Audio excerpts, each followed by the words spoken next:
유동자산은 기업의 안전판. 만약 여러분의 모든 자산이 부동산에 대부분 투자되어 있어 장기간 돈이 묶여 있는 상황이라면 어떨까? 실제로 우리 주변에는 찾아볼 수 있는 하우스푸어가 이런 상황인데, 남들은 좋은 집, 건물을 소유하고 있다며 부러워할 수 있지만 정작 쓸 돈이 없어서 하소연하는 경우가 있습니다. 대출을 통해 부동산을 매입했더라면 더욱 그렇습니다. 유동성은 윤활유와 같습니다. 아무리 성능이 좋은 고급 자동차라 하더라도 윤활유가 없다면 엔진에 무리가 오고 결국 사용할 수 없게 됩니다. 기업도 마찬가지입니다. 유동성의 위기가 온다면 아무리 자산이 많더라도 급하게 처분하기 힘든 경우가 있습니다. 그렇다면 반대의 경우는 어떨까요? 모든 자산이 유동성이 있는 현금으로만 구성되어 있다면 이 경우는 과연 바람직한 걸까요? 아닙니다. 미래에 대한 투자에 대한 상황이 미래에 대한 투자가 없는 상황이므로 결코 바람직하지 않습니다. 결국 유동성이라는 것은 선순환이라는 흐름에 따라 투자와 회수라는 강줄기로 흘러가는 것이 중요합니다. 재무상태표상 유동자산은 전통적으로 당좌자산과 재고자산으로 구분됩니다. 한국채택회계 기준에서는 당좌자산으로 명시하고 있지는 않지만 일반적으로 재고자산과 기타 유동자산을 제외한 유동자산의 상위 계정을 당좌자산으로 분류하고 있습니다. 유동자산으로 분류될 수 있는 자산은 다음과 같은 것입니다. 1.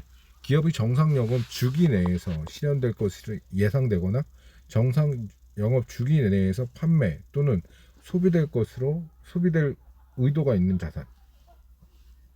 2. 주로 단기에 매매 목적으로 보유하고 있는 자산. 3. 보고 기간 후 12개월 이내 실현될 것으로 예상되는 자산. 4. 현금이나 현금성 자산으로 교환이나 부채 상환 목적으로 사용될 경우 제한기간 보고 후 12개월 이내인 자산. 다시 설명하자면 유동자산은 크게 당자자산과 재고자산으로 나뉩니다. 당자자산, 재고자산, 투자 비유동자산, 투자자산, 유형자산, 무형자산, 기타 비유동자산, 부채, 유동부채, 부유동부채, 납입 부채, 이익잉여금, 기타 자본 요소. 당좌 자산은 영어 이름을 더욱 이해하기 당좌 자산은 영어 이름이 더욱 이해하기 쉽습니다. 영어로 퀵 아셋이라고 부릅니다. 퀵 서비스 배달처럼 다른 자산보다 빠르게 현금화된다는 뜻입니다. 붙여진 명칭 재무상태표에서는 일반적으로 유동자산의 항목에 제일 먼저 나오는 것이 당좌자산의 최상위 항목인 현금 및 현금성 자산입니다. 또 다른 유동자산의 하나인 재고자산은 제조와 판매 과정을 거쳐서 현금화가 가능하므로 당좌자산보다 유동성, 즉 현금 및 현금이 되는 속도가 떨어지는 것은 당연하다고 볼 수 있습니다. 재무상태표에 표시된 유동자산의 예. 현금이 많으면 좋을까? 회계에서 현금이란 지폐나 동전 등의 통화는 물론 타인 발행 수표와 통화 대신 사용할 수 있는 증권까지 포함합니다. 타인 발행 토큰, 타인 발행 수표, 은행이 발행한 자기압 수표나 거래처가 발행한 당좌 수표를 말합니다. 현금은 보관 중에 분실 가능성이 높다는 것과 그 자체로서 전혀 이익을 창출하지 못하는 단점이 있습니다. 그래서 기업들은 당장 쓸 일이 없는 여유자 현금을 다른 곳에 맡기는데 이익에 대한 큰 기대가 없으므로 안전하게 보통예금이나 당좌예금으로 은행에서 예금하거나 만기일이 곧 도래할 금융상품에 투자함으로써 수익을 얻고 있습니다. 이처럼 예금이나 사채처럼 비록 현금 형태가 취하고 있지는 않지만 현금과 거의 다름없는 자산들이 존재하고 있는데 이를 현금성 자산이라고 합니다. 따라서 재무상태표에서 현금이나 부르는 계정의 정확한 명칭은 현금 및 현금성 자산입니다. 이것은 또 다른 재무제표의 현금 흐름표로 가면 기말현금 계정과 일치합니다. 회사에서 현금이 부족하다는 것은 여러모로 좋지 않습니다. 특히 수익성 악화로 영업활동 현금 흐름이 감소된 것이라면 빚을 갚지 못하여 채무 불이행이 발생할 수도 있고 신규 투자가 제약되어 현금이 더욱 부족해지는 악순환에 빠질 수도 있습니다. 영과 아트무비 2010년도 재무 상태표 일부. 현금 및 현금성 자산. 예를 들어 봅시다. 왼쪽 표에 디워, 라스트 가파더 등 영화로 유명한 영과 아트무비의 실제 2010년 재무 상태표 중 일부입니다. 현금 및 현금성 자산이 약 690만 원에 불과하다는 것을 알 수 있습니다. 반면에 1년 이내 갚아야 될 단기 차입 금액이 146억 원이 넘습니다. 이 돈을 무사히 갚으려면 다음 영화가 꼭 성공하길 바라는 수밖에 없습니다. 실제로 다음해 2011년 영과 아트무비는 건물을 압류당했고 경매에서 붙여지는 등 사실상 폐업 수순을 밟게 되었습니다. 그렇다면 반대로 현금이 많으면 긍정적이라고 할 수 있을까요? 반드시 그렇지는 않습니다. 상장사 중에서는 현금이 많고 유동성이 풍부한 회사지만 주가가 높지 않은 경우도 있습니다.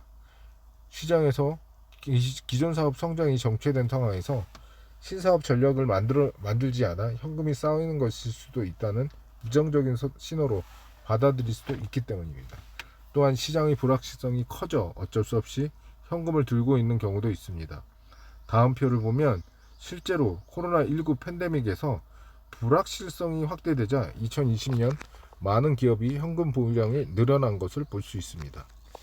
요컨대 기업 입장에서는 현금 및 현금성 자산을 적정하게 유지하는 것이 중요합니다. 또 투자자들을 비롯한 정보 이용자들은 해당 기업의 재무제표를 읽을 때 현금 및 현금성 자산의 급격한 증가나 감소를 예의주시하여 그 원인까지 파악하는 자세가 필요합니다. 1980년대 횡령 D건설사 자금부장 항소심 징역 22년. 서울고법 형사 4부는 1,800억 원대의 회사 돈을 빼돌린 혐의로 기소된 전직 D건설사 자금부장 박모 씨의 항소심에서 1심과 마찬가지로 징역 22년 6월 벌금 100억 원을 선고했다고 12일 밝혔습니다. 박 씨가 선고받은 형은 누범이 아닌 피고인에게 선고될 수 있는 유기징역의 최고 형량입니다. 박 씨는 2004년 9월부터 출금 청구서 등을 위조해서 회사 운영자금과 은행 예치금 등 1,898억을 횡령한 혐의로 기소돼 지난 4월 1심에서 징역 22년 6월 벌금 100억 원을 선고받았습니다. 이 기사처럼 가끔 기업 내부자가 운영자금을 빼돌리는 기사가 등장합니다. 이때 빼돌리는 자산은 대부분 현금 및 현금성 자산입니다. 사실 현금은 영업활동 중에서 유입, 유출이 빈번해서 도난이나 부당 유용의 위험이 높습니다. 따라서 현금의 유용과 횡령, 부정이나 오류 방지를 방지하기 위해 업무 분장, 업무를 나누어 하는 것, 안전한 보관, 수익과 지출에 관한 정확한 회계 기록이 유지, 적정한 현금 수준을 유지하기 위한 수단 등 내부 통제 제도가 확실하게 구축하는 것이 중요합니다. 회사의 모든 현금이 금고에 들어있다는 생각은 오해입니다. 내부 통제가 잘 되는 회사는 일정한 소액의 현금만 가지고 있습니다. 단기 금융 상품은 만기 3개월을 초과하여 1년 이내 자금을 운영하는 경우로 기업 입장에서는 당장 사업에 사용하지 않는 현금을 단기 운영 수익을 얻기 위해 활용합니다. 운영 금융 상품으로선 양도성 예금 증서 CD, 환매 조건부 채권 RP, 어음관리 계좌 CMA, 신종 기업 어음 CP, 금전 신탁, 정기예금, 정기적금, 초단기 수익증권, 수시 입출금식 예금 등이 이에 해당합니다. 따라서 어느 기업이 현금 유동성을 파악할 때에는 현금 및 현금성 자산에 비해 감소했다고 해서 유동성 위기라고 분석하면 안 됩니다. 단기 금융 상품들과 같은 금융자산 내지 단기 투자 여부, 자산 여부도 같이 파악해야 합니다. 그리고 이러한 유동자금이 투자 등 어떠한 사용 목적에 흘러가 기업의 가치를 올리는 데 기여하는지 파악하는 것이 더 중요한 체크 포인트입니다. 회계 인사이트. 비트코인의 회계 가치는 어떻게 될까? 테슬라의 최고 경영자 일론 머스크는 2021년 2월 28일 암호화폐 비트코인에 10억 15억 달러를 투자했다는 폭탄 선언으로 시장을 뒤흔들어 놓았습니다. 여기에 더해서 앞으로 테슬라 전기차를 비트코인으로 살 수 있도록 허용할 것이라고 밝혔습니다. 미국에서 더 많은 기업들이 암호화폐 결제 수단으로 허용한다면 당장 올해 말이라도 비트코인은 10만 달러까지 치솟을 수 있을 거라고 전망도 나옵니다. 하지만 머스크의 폭탄 선언은 기업들은 회계 장부상 비트코인을 어떻게 처리할 건지 더욱 고심하게 되었고, 로이터는 지적했습니다. 로이터는 머스크의 다음 파열음은 암호화폐의 회계 처리라는 제목의 칼럼에서 비트코인 가격이 아무리 올라가도 기업의 재무상 가치 상승을 인정받을 수는 없다고 정했습니다. 미국의 회계 기준에 따르면 비트코인은 이른바 비안정 내용 연수 무형 자산으로 분류됩니다. 시너지 효과를 의미하는 영업권처럼 실물은 없지만 무한 사용이 가능한 무형 자산으로 가치가 없는 상황이 되면 감선만 회계 처리된다는 것입니다. 따라서 회계상 자산 가치 상승이 없이 비트코인으로 회계상의 이익을 내려면 처분이, 즉 팔아서 매수 금액 이상의 매도 금액을 받아 현금화하는 수밖에 없습니다. 현재 회계 기준으로 비트코인과 같은 암호화폐는 현금으로 분류되지는 않습니다. 어떠한 전통적인 금융자산의 정의에도 맞아떨어지지 않습니다. 재고라는 개념에서 손으로 만질 수 있는 유형자산도 아닙니다. 하지만 현실 세계에서는 비트코인은 가상 현금처럼 이용된다는 측면이 있습니다. 변동성이 크고 현금화하기 힘들고 수학적 알고리즘을 풀어서 채굴한다는 점에서 특이합니다. 투기적 금융상품이 같은 측면에서도 인플레이션을 회피하려는 이들은 비트코인을 디지털 금처럼 여깁니다. 지금 미국 회계 기준은 이러한 비트코인과 일치하지는 않습니다. 테슬라에 이어 비트코인에 투자하는 기업들이 늘어나면 비트코인에 적용되는 회계 기준도 상당한 변화가 요구될 것이라고 로이터는 예상했습니다. 매출 채권 관리에서 기업의 생사가 달렸다. 매출 채권은 상품 및 제품을 구매자에게 판매하거나 서비스를 제공함으로써 매출로 기록됩니다. 하지만 대금은 미래에 받기로 합의한 것입니다. 구두 약속에 의하는 것은 외상 매출금으로 어음을 받은 것은 받을 어음으로 처리합니다. 매출 채권은 매우 중요한 계정인데도 그 이유는 다음과 같습니다. 기업에는 외상은 최대한 피하는 게 상책입니다. 첫째, 투자 활동이나 재무 활동처럼 주변적 활동이 아니라 기업 본연의 활동, 즉 매출을 발생시키는 영업 활동에서 나타나는 채권입니다. 주된 영업 활동이 아닌 기뢰, 가령 본사, 주된 영업 활동이 아닌 거래, 가령 본사 건물이나 토지, 보유 중인 주식 등을 처분할 때 발생한 채권은 미수금이라는 별도의 계정을 사용합니다.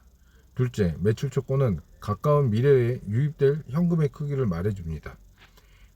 기업이 미래 현금 흐름에 관심을 갖는 정보 이용자에게는 중심 활동인 매출 활동을 통해 벌어들이는 현금 흐름의 크기가 얼마가 될지 미리 매우 중요한 회계입니다. 현금 흐름을 중요시한다면 비현실적이긴 하지만 모든 매출 거래 시 현금만 받는 것이 가장 이상적입니다. 하지만 신용거래가 보편화된 현대사회에서는 쉽지 않은 이야기입니다.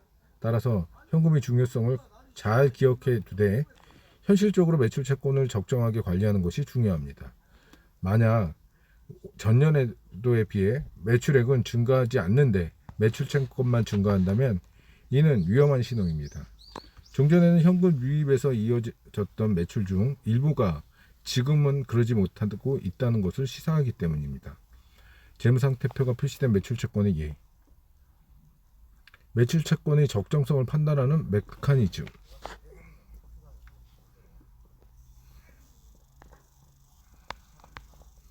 매출 채권 전기에 비해 매출 채권의 보유액이 커졌다. 매출액이 증가했다. yes 긍정적, 부정적, no 매출액이 증가하지 않았다면 부정적이다. 매출 채권의 적정성을 판단하는 메커니즘. 매출 채권에 대한 재무 제표의 분석은 곧 현금 흐름의 유익과 밀접한 관계가 있으므로 매출 채권 회전율을 통해서 위험 신호를 파악해야 합니다. 매출 채권 회전율이란 매출액을 평균 매출액 금액으로 나눈 것으로 회전율이 높을수록 좋다고 볼 수 있습니다. 공식으로 다음과 같습니다. 매출 채권 회전율은 매출액 나누기 평균 매출 채권. 매출 채권에 대한 재무제표 분석은 곧 현금 흐름의 유입과 밀접한 관계가 있으므로 매출 채권 회전율을 통해서 위험 신호를 파악해야 합니다. 매출 채권 회전율이란 매출액을 평균 매출 채권 금액으로 나눈 것으로 회전율이 높을수록 좋다고 볼 수 있습니다. 공식으로 나타내면 다음과 같습니다. 회전율이 높아지려면 분자에 있는 매출액이 커지거나 분모에 있는 매출 채권이 작아져야 됩니다. 이 공식을 복잡해 보인다면 회전율은 빨라야 좋다라고 생각하면 이해하기 쉽습니다. 회전율이 빠르다는 것은 매출 채권이 빨리빨리 현금으로 바꾸어 돌아온다는 뜻입니다. 이를 직관적으로 알 수 있는 지표는 365일 회전율을 나눈 매출 채권 회수 기간입니다. 회전율이 높을수록 회수 기간이 짧아져서 회사의 유동성이 좋아집니다. 재무상태표상 매출채권 잔액은 기업이 회수할 수 있는 금액이지만 현실적으로 이 중 일부만 회수되고 일부는 회수되지 않는 경우가 많습니다. 쉽게 말해 떼이는 돈이 있기 때문입니다. 이처럼 매출채권 가운데 거래처의 부도나 파산으로 인하여 회수 불능 상태가 되어버리는 것을 대손이라고 합니다. 이로 인해 손실은 대손상각비라고 합니다. 재무상태표에서는 이를 미리 추산한 금액을 대손충당금이라고 해서 손익계산서에서 대손상각비로 표시합니다. 대손이 발생하면 어떻게 해야 하나요? 그때마다 흥신업체를 찾아가 떼인 돈 좀 받아주세요 라고 해야 할까요? 그보다 차라리 회계 공부를 후 거래처의 재무제표를 잘 분석해서 불안한 곳과 아예 거래하지 않는 것이 더 현명합니다. 현장의 목소리, 두원공조 회계팀 허진 과정, 기업의 매출 채권 관리 노하우. 중견기업인 두원공조는 제조업으로서 많은 거래처와 채권 채무 관계가 있을 텐데 특히 신경 써서 관리하는 부분이 있나요? 저희는 자동차 에어컨 등 공조 시스템을 제조하는 기업입니다. 주로 현대자동차 등 대기업과 거래가 이루어지므로 재무상태표상 매출 채권은 대부분 정상적으로 회수되리라 기대되고 있습니다. 당연히 매출 채권 대비 대손충당금 비율도 매우 낮은 편입니다. 그렇지만 실무 담당자 입장에서는 회사의 현금 흐름상 가장 중요한 채권 관리에 신경이 많이 쓰입니다. 그래서 특히 대손충당금 설정률을 보수적으로 관리하고 있고 신규 거래 업체의 경우 거래를 몇 년간 지속하기 전까지는 엄격한 채권 관리 정책을 적용합니다. 특히 대손 가능성을 예의주시하고 있습니다. 재고자산 관리가 경쟁력이다. 삼성전자는 2008년 4분기 리먼 브라더스 사태 이후 글로벌 경기 침체가 심각했던 상황에서 2조 원에 가까운 마케팅 비용을 지출했습니다. 이는 전년 대비 2배가 넘는 금액으로서 그 때문에 영업손실이 약 1조 원이나 발생했습니다. 불황이더라도 제조 원가가 쉽게 줄일 수 없습니다. 따라서 경영자는 흔히 재량으로 감소할 수 있는 비용은 먼저 줄이는 데 광고를 비롯한 마케팅 비용도 이에 해당합니다. 하지만 삼성전자는 불황에 더 많은 마케팅 비용을 지출했습니다. 마케팅 비용이 많이 쓰면 영업손실도 늘어난다는 걸 모를 리는 없을 텐데 왜 그랬을까요? 미국 투자은행 리먼 브라더스가 2008년 9월 15일 파산보호 신청을 하면서 글로벌 금융위기의 시발점이 된 사건. 그 이유는 불황일 때 소비가 더욱 위축되어 재고가 많이 쌓일 위험이 있기 때문이다.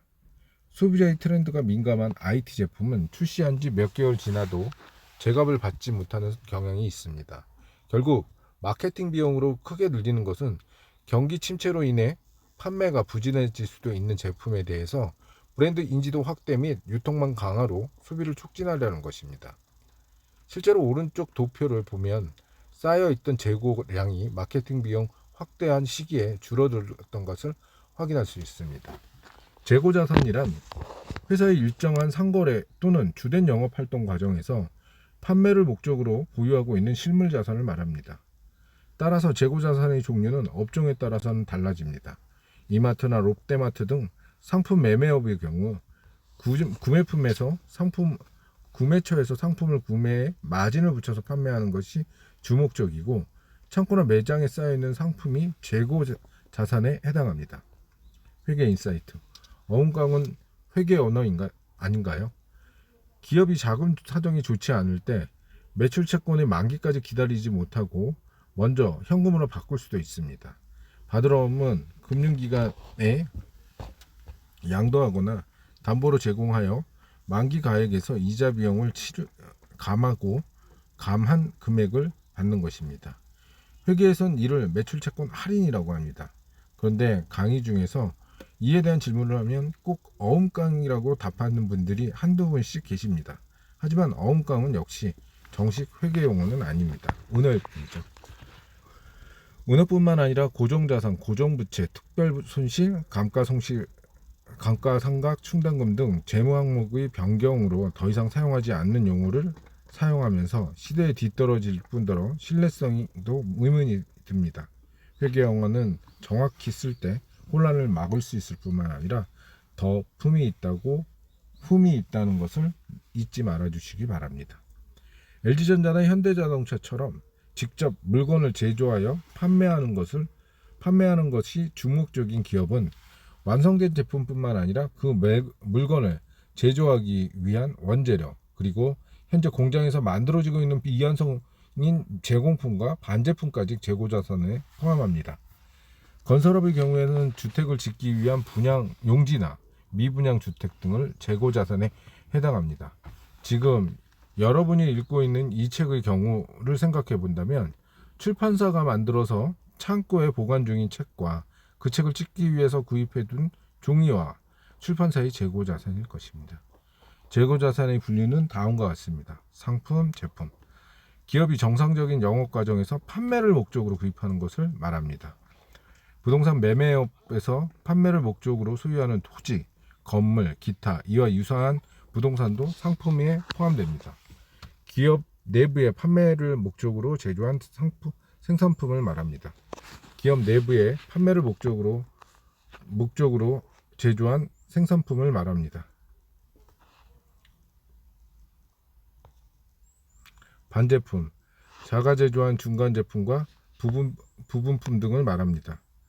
제공품, 제품 제조를 위하여 제조 과정이 있는 제품을 말합니다. 완제품을 제공할 목적을 구입한 재료 등을 말합니다. 저장품, 내용연수 1년 미만인 예비 부품과 수선 용구를 말한다. 2008년 금융위기 당시 삼성전자의 성과. 2008년 삼성전자 감사보고서 주석 8 재고자산. 재고자산의 자세한 내역은 주석에서 확인할 수 있습니다. 재고자산은 결산일의 예정 판매 가격이 재고자산의 원가보다 낮아진다면 이를 평가손실로 인식하고 평가충당금을 쌓아 장부금액을 산출합니다. 재고자산은 회계상 매우 중요하게 다루어지는데 그 이유는 다음과 같습니다. 첫째, 재고자산은 판매를 위해 보유하고 있는 자산이므로 이를 창출하면서 이익을 창출하는 데 결정적인 역할을 하기 때문입니다. 둘째, 재고자산의 원가는 일정한 기간의 손익을 결정하기 위하여 판매분과 미판매분으로 나눠지는데 그 방법에 따라서 자산의 평가액과 기간 손익이 달라지기 때문입니다. 정기에 이월된 재고와 단기에 매입하거나 제조한 재고를 합치면 판매 가능 재고자산이 도출되는데, 여기에 아직 팔리지 않은 재고자산을 빼면 팔린 재고자산의 원가, 즉 매출원가가 산출됩니다. 만약 기말 재고가 과다 측정된다면 매출원가는 그만큼 줄어들고, 이는 비용이 줄어든 것으로 이익에도 영향을 미치게 됩니다. 이러한 이유로 재고자산을 부풀려 이익을 의도적으로 늘리는 분식회계 뉴스를 종종 듣기도 합니다. 재고자산은 즉시 현금화가 가능한 당좌자산과 달리 생산이나 판매 과정을 거쳐야만 현금화가 가능하므로 매출 채권과 마찬가지로 적정한 수준을 유지하는 것이 중요합니다.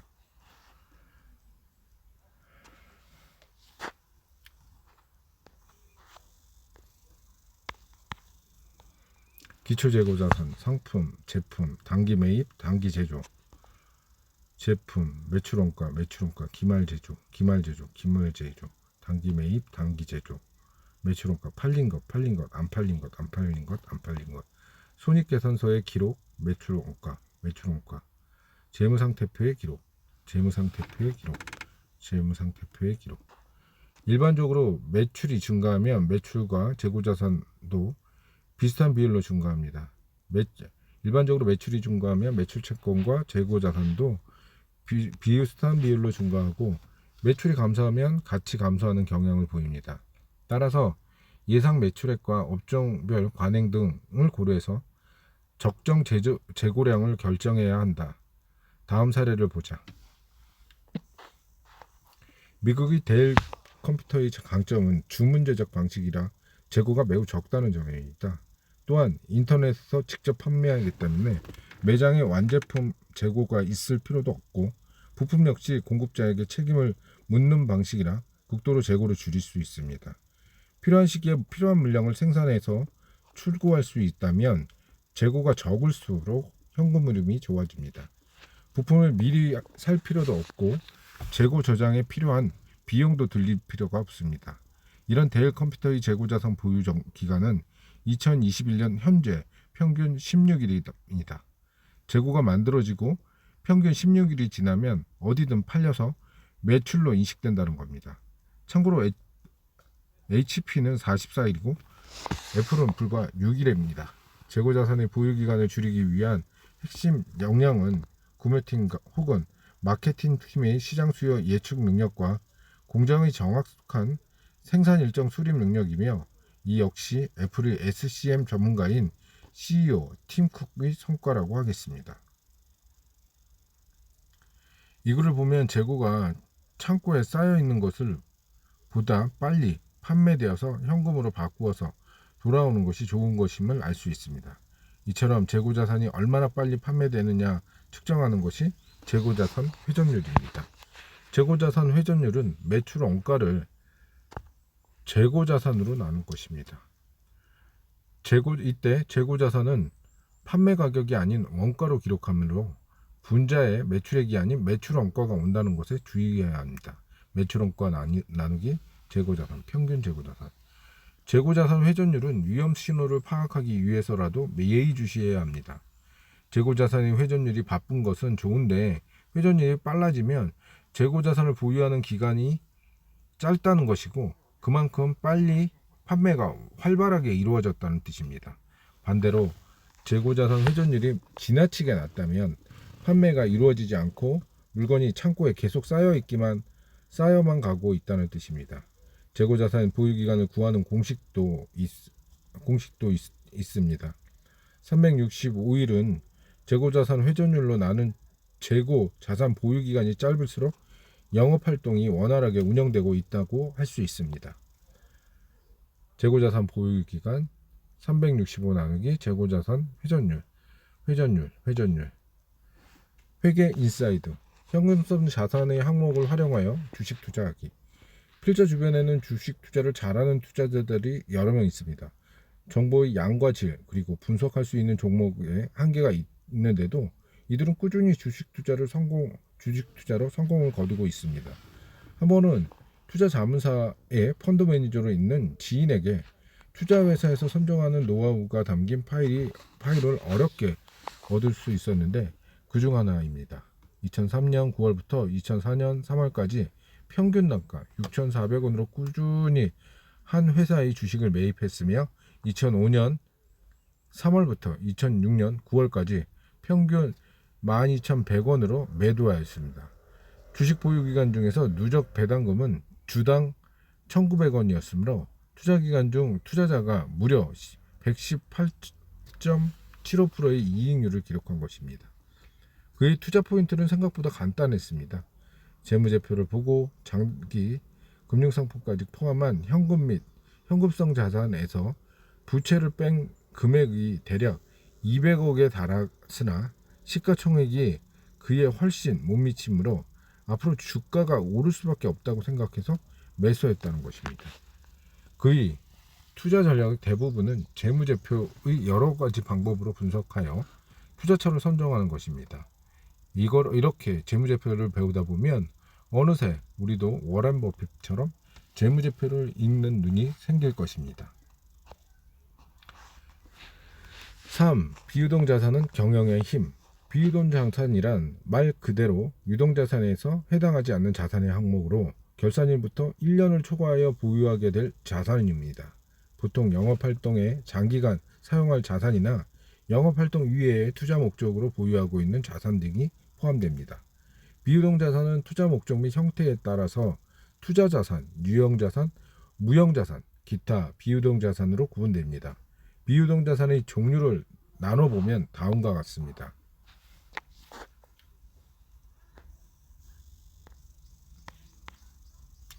투자자산, 유형자산, 무형자산, 기타 비유동자산.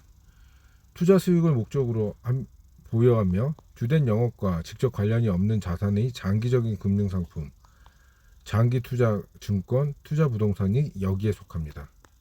유형자산, 주된 영업 수익 창출과 관련하여 보유한 것 중에서 구체적인 형태가 있는 자산, 토지, 건물, 기계장치, 비품 등이 여기에 속합니다. 무형자산, 주된 영업 수익 창출과 관련하여 보유한 것 중에서 구체적인 형태가 없는 영업권, 산업재산권, 개발비 등이 여기에 해당합니다. 기타 비유동자산, 비유동자산 중 투자자산, 유형자산, 무형자산에 속하지 않는 나머지 자산, 이연법인세, 자산, 장기성 매출채권 등이 여기에 해당합니다. 재무상태표에 표시된 비유동자산의 예. 비유동자산, 기타 포괄손익, 공정가치, 금융자산, 단기손익, 공정가치, 비유동자산, 종속기업, 관계기업 및 공동기업 투자, 유형자산, 무형자산, 확정급여자산, 이연법인세 자산, 기타 유동자산 8개네. 유동성, 비유동성이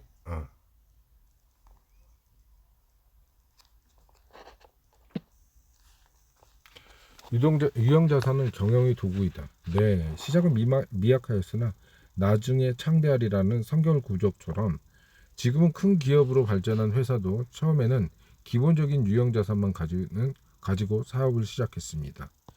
한국의 네노라는 재벌들도 그랬고 시가총액 세계 1위를 기록한 애플 역시 처음에는 스티븐 잡스의 집 차고 구석에서 시작했습니다. 하나의 모태그룹인 한화화학 인천공장 1955년 당시 모습. 유형자산은 영업활동을 하기 위해 반드시 필요한 토지, 건물, 기계 등을 자산을 말합니다. 지금도 눈만 돌리면 어디서나 볼 수 있는 건물들을 그 안에 여러 가지 경영활동이 이루어진다는 것이 쉽게 상상할 수 있습니다. 이처럼 기업의 기본적인 형태는 바로 유형자산에서 출발한다고 할 수 있습니다. 삼성그룹의 모태인 삼성상해의 옛 건물. 이론적으로 유형자산은 기업 영업활동의 장기적인 사용 목적으로 취득한 구체적인 형태를 가지고 있는 자산입니다. 엄밀히 말하면 유형자산이란 물리적인 형태가 있는 자산을 지칭하는 것이기 때문에 장기 및 단기의 형태가 있는 자산을 포함합니다.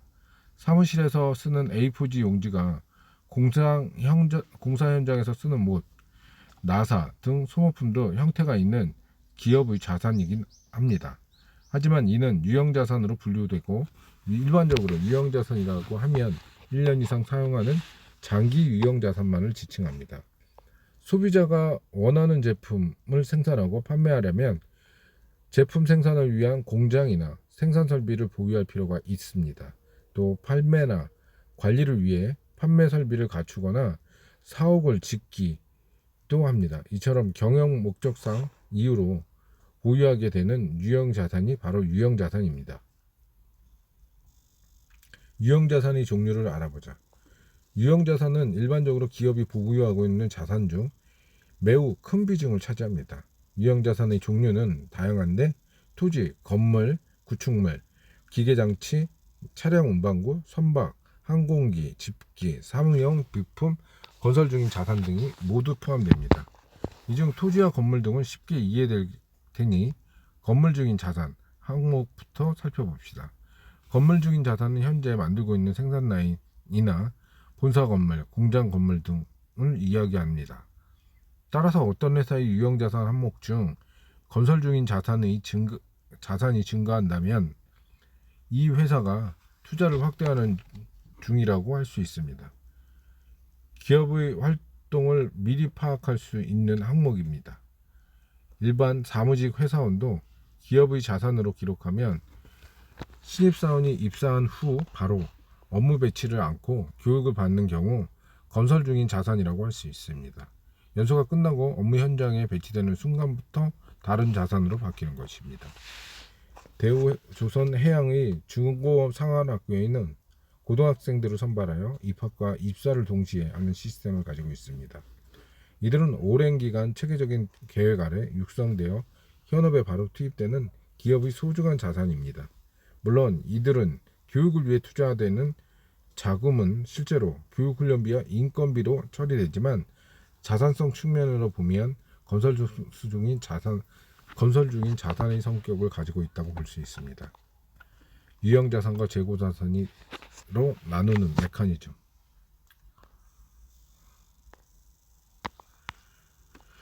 예비부품 한 회기기간 이상으로 사용하는가? yes. 유형자산 아니요. 재고자산, 재무제표, 유형자산, 재무제표, 취득원가, 감가누계, 손실차손 누계, 순장부금액.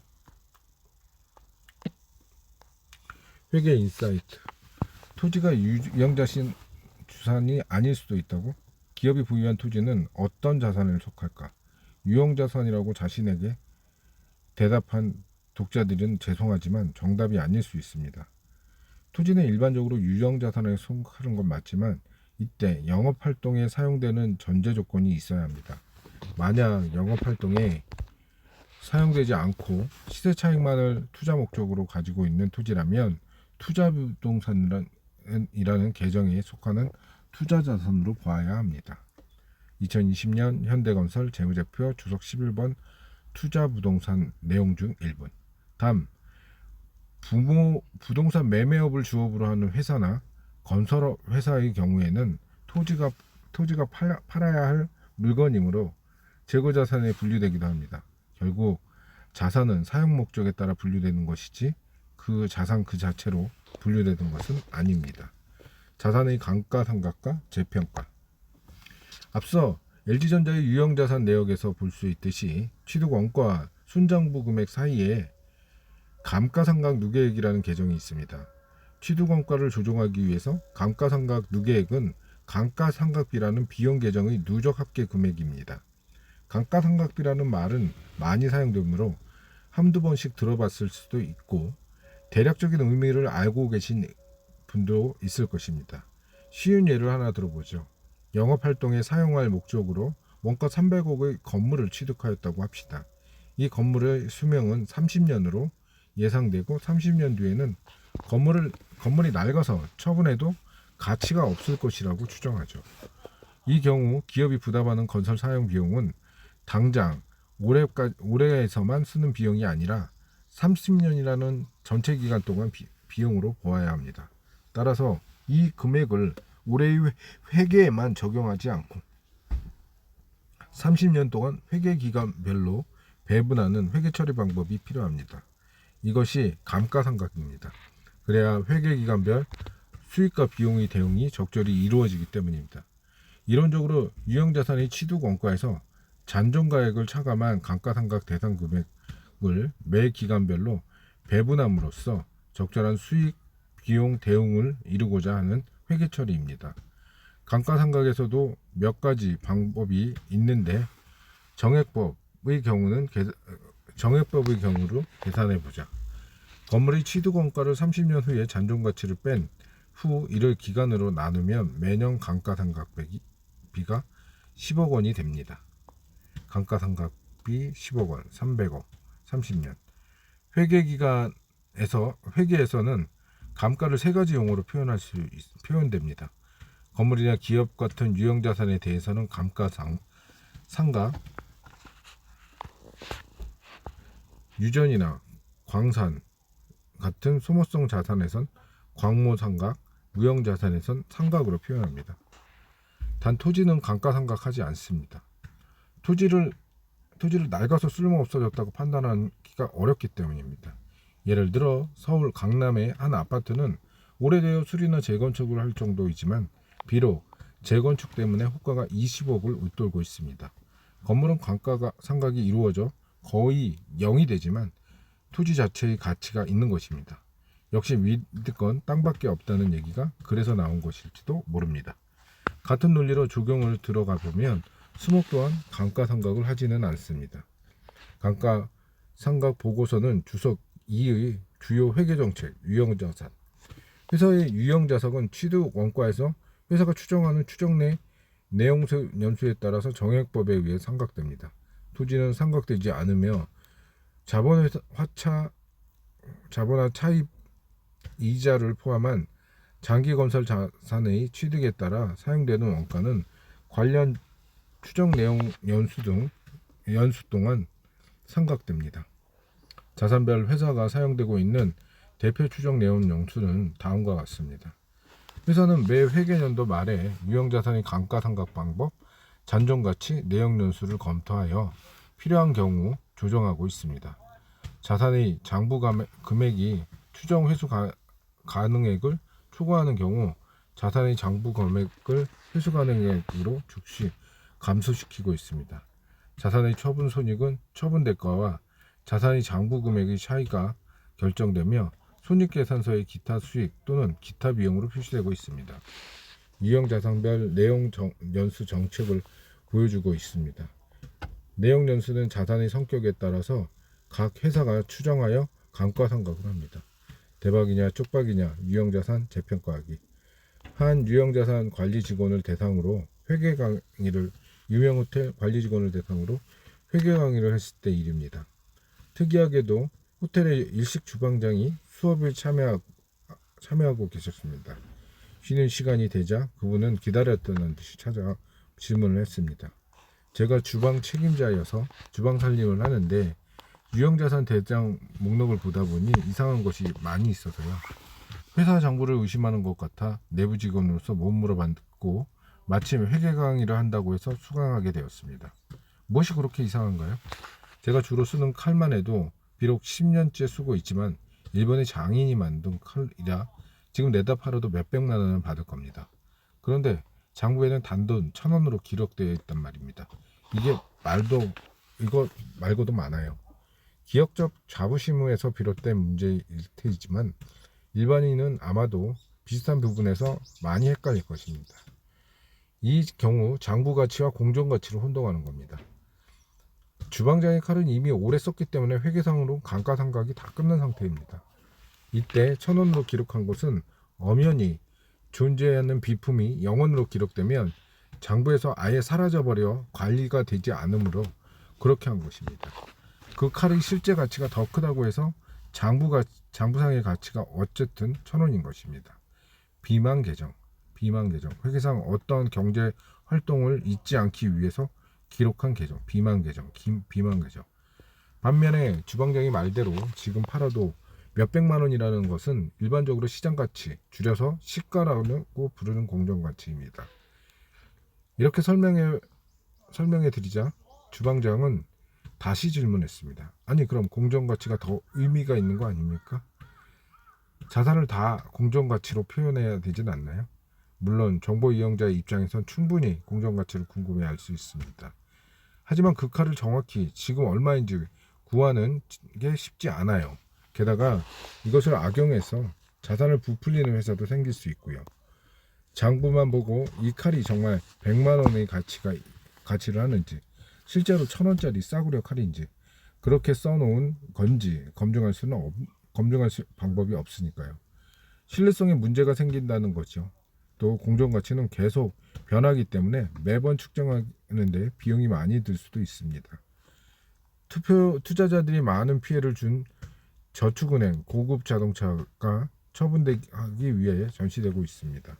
이것은 과연 저축은행의 영업 활동에 사용되는 유형 자산이라고 할 수 있을까요? 이렇게 설명을 드리자 그제서야 주방장은 고개를 끄덕이며 자리를 돌아갔습니다.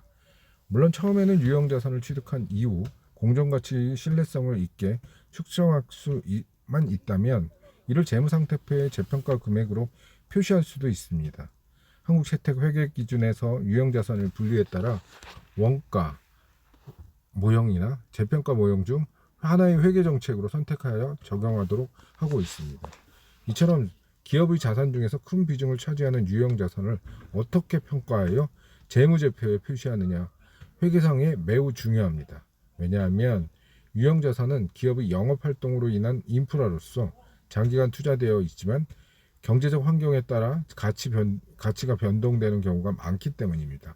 이를 그대로 놔두면 아무리 금융자산 같은 다른 항목이 잘 되더라도 기업의 재무 상태를 제대로 보여줄 수가 없습니다. 따라서 기업의 외부에 누군가와 거래가 발생하지 않는다 해도 기업 스스로 자산을 올바르게 재평가함으로써 재무 상태를 적절히 보여야 합니다. 유형자산을 평가할 때는 이른바 대박에 해당하는 재평가, 쪽박에 해당하는 손상이 있습니다.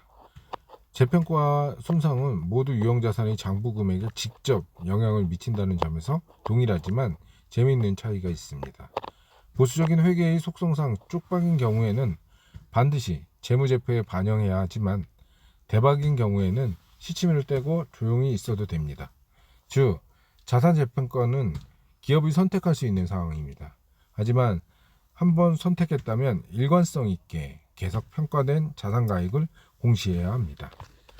리스 자산도 회사의 자산인가? 2009년 새롭게 도입된 리스 회계 기준의 핵심은 기업이 체결한 리스 계약의 가치를 재무상태표의 자산과 부채에 반영한다는 것입니다. 리스란 이용자가 리스료를 내고 기계설비나 차량, 항공사, 선박 등 자산의 사용권을 리스회사에게 빌려 쓰는 것입니다. 그럼에도 불구하고 경제적 실질을 따졌을 때 형식상 요건에도 불구하고 자산이라는 것입니다. 그리고 복식복귀가 적용되어 앞으로 지급할 리스료 등은 지급할 의무가 있으므로 그 현재 가치는 부채로 기록됩니다. 이전에 미래의 소유권 이전 약정 등이 없는 단순한 임대차 계약의 경우 매년 지급하는 리스료만 리스 이용 기업의 비용으로 반영했습니다. 하지만 새 기준은 리스 이용자가 리스 계약에 따라 향후 부담해야 하는 모든 리스료를 회사의 부채와 사용권 자산으로 반영하게 하는 것으로 오히려 기준을 명확하게 하면서 보수적으로 보겠다는 것입니다.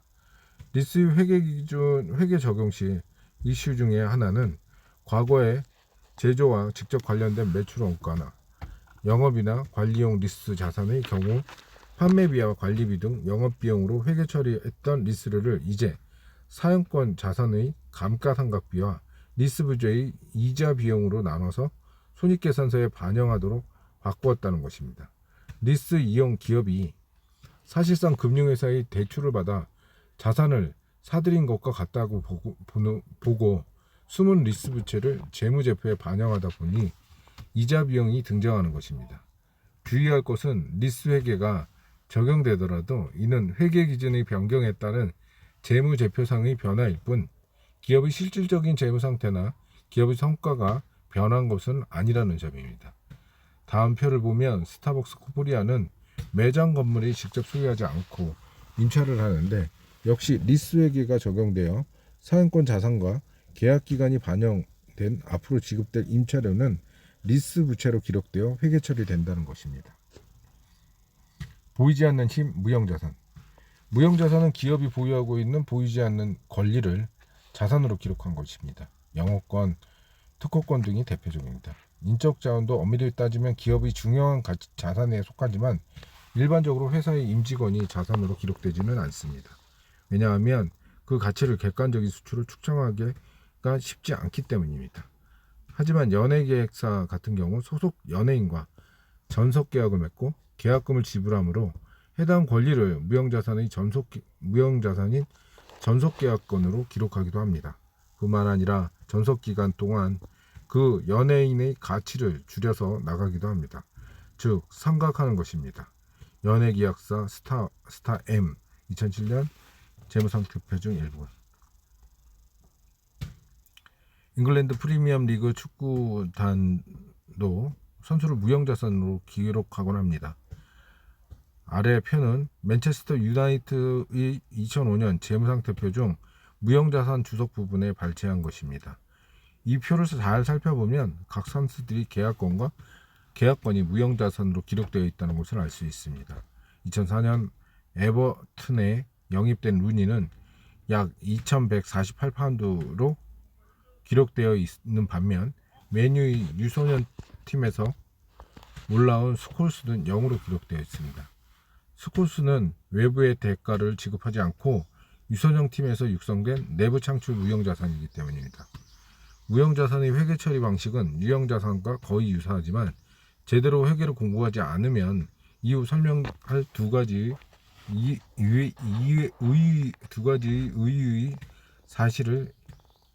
의외의 사실을 이해하지 못할 수도 있습니다. 브랜드는 무형자산이 아니다.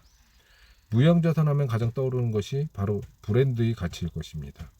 특별히 무언가를 만들어내지 않았지만 브랜드는 그 자체로서 소비자의 눈길을 사로잡는 등 분명히 부가가치를 창출하기 때문입니다. 브랜드 컨설팅 기업 인터블랜드가 발표한 2020년 100대 글로벌 브랜드 가치평가 보고서에 따르면 애플은 연속해서 1위를 차지하는 기록을 세웠습니다. 뒤를 이어 아마존, 마이크로소프트, 구글이 보이고 뒤를 이어 삼성이 전년보다 한 단계 높아진 5위, 현대차는 2019년과 같은 36위에 올라와 있습니다. 이처럼 중요한 역할을 하는 브랜드 가치가 해당 기업의 재무상태표의 무형자산 항목에 전부 반영되고 있을까? 정답은 아니다입니다. 정확히 말하면 아직은 아니다가 맞을 것입니다. 2020년 100대 브랜드 일부. 비록 브랜드가 기업의 보이지 않는 가치를 형성하고 있지만 재무상태표상 자산으로 기록하지는 않습니다. 그 이유는 신뢰성 있는 측정이 어렵기 때문입니다. 실제로 평가 기간별로 브랜드 가치가 전혀 다른 순위와 평가액을 나타내고 있습니다. 이처럼 주관적인 평가 수치는 오히려 정보 이용자에게 혼란을 일으킬 가능성이 있습니다. 산업재산권 범주에 속하는 상표권이 무형자산에 기록되어 있는 경우에도 대부분 상표권 수수료 또는 거래를 위해 취득한 상표 등 직접 측정 가능한 범위 내에서만 자산을 기록합니다. 이러한 논리는 특허권에도 마찬가지로 적용됩니다. 즉, 특허를 통해 앞으로 기대할 수 있는 추가 현금 유입액이 아니라 특허 등록 수수료 또는 취득한 특허권만 자산으로 기록하는 것입니다.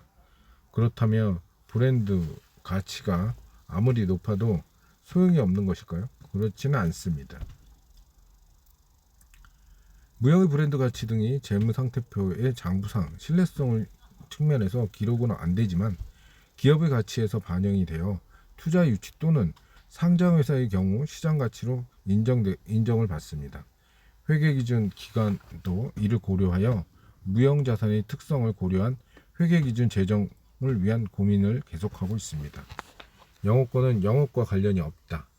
비재무직군의 대상으로 한 회계 강의에서 회사의 재무상태표에 나와 있는 영업권이란 무엇일까요? 라는 질문하면 대부분 뛰어난 영업 실력을 가진 가치라고 합니다. 영업의 비밀에 대한 권리입니다. 라는 식으로 당연히 영업과 관련된 답변입니다. 하지만 대표적인 무형자산인 영업권은 일상에서 흔히 말하는 영업과는 직접 관련이 없습니다. 영업권을 쉽게 이해하기 위해서는 권리금을 먼저 떠올리는 것이 좋습니다. 장사가 잘 되는 위치에 단골 손님도 많은 회사를 인수하려면 보증금의 윗돈 성격으로 권리금을 내야 합니다. 이처럼 영업권은 어떤 기업이 다른 기업을 합병하거나 일부 사업을 인수할 때 실제 가치를 초과해 얻을 수 있는 웃돈입니다. 예를 들어 A라는 회사가 1조 원으로 평가된 B사는 1조 2천억 원에 인수하였습니다. 치열한 인수 경쟁에도 한몫했지만 A사 입장에서는 2천억 원의 웃돈을 주고서라도 인수할 만큼 B사가 장차 경제적 이익을 공헌하리라 기대했던 것입니다. 이때 2천억 원이 바로 영어권에 해당한 것입니다. 소주 처음처럼이 주인은 처음과 같지 않습니다. 2009년 3월 두산주류를 롯데주류가 5,300억에 인수했습니다. 다음 표는 인수 당시 롯데주류 비지의 재무상태표 중 일부입니다. 자세히 살펴보면 두산주류를 인수하면서 얻은 가치 초과분이 무형자산 부분의 영업권으로 기록되어 있습니다. 비지. 이러한 영업권은 거래 상대방이 장밋빛 전망을 꿈꾸며 자발적으로 대가를 지불하는 것이기 때문에 그 사랑이 계속 지속될지에 따라서 자산으로서의 가치를 판단해야 합니다. 그래서 매번 결산 때마다 감가상각을 하는 게 아니라 영업권 손실 여부를 판단하도록 요구하고 있습니다. 한번 정이 떨어지면 다시 회복하기 쉽지 않은 법입니다. 이 때문에 인수한 회사가 부실해지면 영업권이 손실폭탄으로 돌아옵니다. 옐로우 모바일은 영업권 손상이 2015년 2,345억, 2016년 2,720억으로 계속 발생했다. 이 회사는 각자 성공 가능성이 상대적으로 낮은 스타트업을 대거 인수해 벤처 연합군을 만들어 시너지 효과를 극대화하겠다는 구상을 하였으나 확률대로 대부분 성공하지 못하다 보니 손상이 커졌습니다. 결국 2018년 회계연도 재무제표에 대한 감사 의견 거절을 받았고 2021년엔 감사 범위 제한 사유로 재무제표조차 공시하지 못할 상황에 발생했습니다. 한 가지 더 이야기하자면 앞의 A사의 사례와는 다르게 뛰어난 인재나 특별한 기술 및 지식, 고도의 경영 능력, 독점적 지위, 양질의 고객 관리, 유리한 입지 조건을 아무리 많이 가지고 있다 해도 이는 영업권으로서 기록할 수는 없습니다. 그 이유는 브랜드 가치와 마찬가지로 측정하기 쉽지 않고 주관적이기 때문입니다. 물론 다음의 기사 사례처럼 룰루레몬에 매각된 미러처럼 매각된다면 그 가치를 비로소 객관적으로 인정받을 수 있습니다. 룰루레몬을 잊고 미러로 운동하는 사람.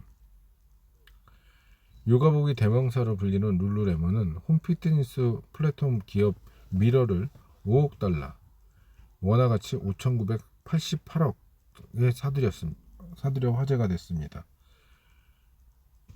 지난해 매출이 39억 8천만 달러에 비하면 어느 정도 위험을 감수해야 하는 모험 투자가 아닐 수 없습니다. 미러를 쉽게 말해 요가 운동을 원하는 사람들이 요가 수업을 가지 않고도 가정에서 스크린 통해 쌍방향 라이브 스트리밍을 즐길 수 있는 홈 피트니스라는 플랫폼입니다. 작동이 안 될 때는 평범한 거울처럼 보이지만 요가뿐만 아니라 체온, 혈압기, 영상, 명상, 필라테스, 발레, 체형 교정, 킥복싱, 근력 단련 등 25가지 프로그램을 인터랙티브하게 체험해서 즐길 수 있는 도구로 태어난 지 불과 2년에 불과한 새내기 스타트업 기업입니다. 개인 기업이지만 시가총액이 3억 달러에 이르는 평가를 받았습니다. 룰루레몬은 지난해 미러에 100만 달러를 투자, 사업 전망을 점검해온 끝에 시가총액보다 2억 달러를 더 얹어서 영어권을 발생하여 인수하기에 이른 것입니다. 회계 인사이트. 자산을 재평가하는 회사의 주식을 사야 할까요? 가끔 자산 재평가로 대박이 나는 회사들은 투자자들이 몰리는 경우가 보게 됩니다. 하지만 자산 재평가가 주가에 큰 영향을 미칠 수 있는 이유는 별로 없습니다. 자산 재평가를 통해서 부채 비율이 낮아진다 해도 이것은 회계 서류상의 변화일 뿐 펀더멘탈의 근본적인 개선이거나 현금이 유입돼 재무 구조가 개선되는 것이 아니기 때문입니다. 회사 가치에 중대한 변화가 생기는 게 아니라는 의미입니다. 따라서 그저 단발성 호재의 정도로만 인식해도 무방합니다. 2011년 4월 6일 쌍용자동차 평택 본사의 165개의 토지 필지에 대한 자산 재평가 결과 2조 788억 원의 재평가 이익이 발생했다고 공시했습니다. 이는 2019년 말 기준 자산 총액 2조 192억 원의 13%, 13.81%에 해당하는 규모입니다.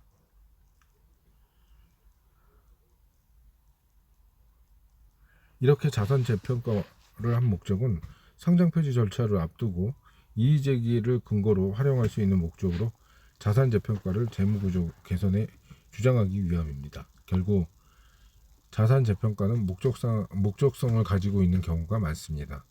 국제 회계 기준 전면 도입하기 1년 전인 2010년 가장 많은 자산 재평가가 이루어졌지만 결과적으로 주가에는 크게 영향을 주지는 못했습니다.